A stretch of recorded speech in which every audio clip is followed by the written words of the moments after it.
Поштувани, ве поздравувам сите кои што во моментов сте на програмата на Канал 5 и следите Здраво Македонија и верувам дека ќе останете со нас и во продолжение да го слушнете разговорот кој што ни следува со социјален работник Ивана Илиев. Мислам дека добро е позната на нашата јавност, оглед на тоа дека неколку пати со неа имаме разговарано на најразноразни теми. Сме зборували за низината животна приказна и се разбира секогаш сме тука да ги слушнеме советите од социјалните работници. А во продолжение имаме една навистина доста значајна тема за дискутирање со оглед на поразителниот факт дека континуирано расте бројот на разводи последниве години, а истовремено се намалува бројот на склучени бракови. Токму затоа ќе зборуваме во продолжение колку навистина се внимава на чувствата на децата по разводот на родителите. Ивана, добро утро. Добро утро и ви благодарам на вас како медиум што секогаш сте отворени за ваков тип на прашања. Да, ова е тема која што можеби не сме разговарале многу во Здраво Македонија, но е исклучително важна, особено кога станува збор за децата.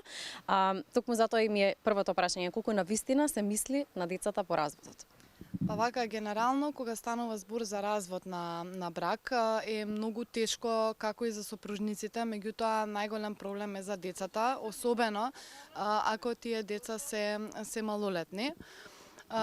Вака малце непопуларно мислење е тоа дека некогаш и се занемаруваат чувствата на децата, не заради тоа што родителите не си ги сакаат децата, напротив, меѓутоа затоа што имаат проблем да го разделат оној партнерски однос и оној родителски однос кој што они си го имале во текот на животот. Да, баш го објаснете што најмногу ги повредува децата кога родителите се разведуваат. Па генерално ги повредува она кохезивност што имале како семејна средина во која што растеле, без оглед на тоа каква и да била. Детето има потреба да чувствува дека се присутни двајцата родители во семејството, меѓутоа многу често по развод на брак знае да се случи детето да има проблем при чувството на припадност негдека, да има проблем, односно да смета дека треба да бира една страна, дали да го бира таткото или да ја бира мајката. Сакам само да напоменам дека зборуваме за деца од разведени родители кои што немале случај со семејно насилство, значи за кои што Министерството за внатрешни работи и Центарот за социјална работа нема одредена мерка за приближување.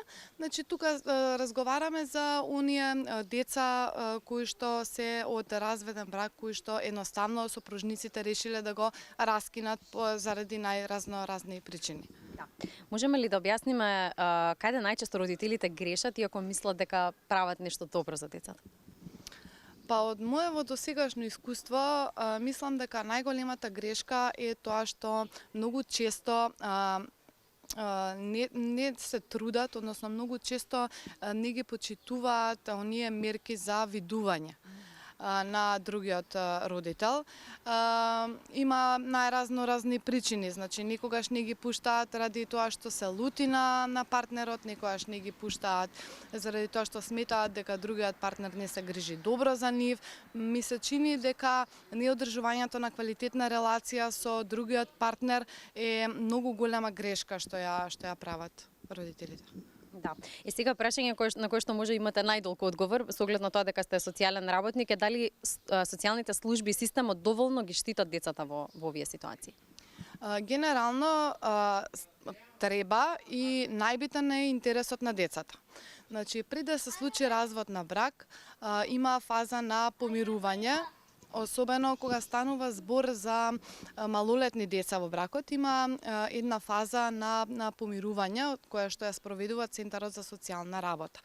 По таа фаза, нели, како што дадат постапките, сега не би навлегувала, кога ќе дојде развод на брак, се одредува видување. Значи имаме решение за видување од Центарот за социјална работа и тој одредува колку пати децата ќе треба да го гледаат, односно колку пати родителот може да си го види своето дете.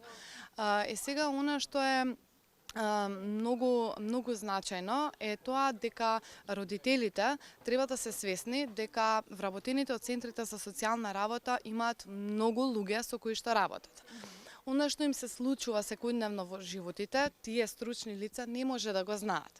Така што јас навистина ги советувам сите оние родители кои што имаат проблем, имаат потешкотија во одржување на релација или нешто сметаат дека другиот родител не го прави така како што треба, да одат и тие работи да си ги кажат во центрите за социјална работа, па тие по службена должност да си постапат. Не знам дали станува збор за дополнување на решението за регулирање на видување, дали станува збор за, не дај Боже, некое насилство, занемарување и така натака, треба да си пријават тие самите, затоа што сепак тие се родители на тие деца. Ивана, на самиот крај, што би им порачале на родителите, што е најважно да не заборават за детето во тој период? Да не заборават дека бракот може да се раздели, значи партнерските односи се разделуваат, тие двајца возрастни личности си одат на различни страни и можеби понатака во животот ќе бидат странци, но да не заборават дека за цел живот ќе бидат родители на тоа дете. Благодарам многу за овој разговор. Ние повторно ќе бидеме тука да опфатиме некоја друга тема од страна на социјален работник. Ви благодарам многу и на вас.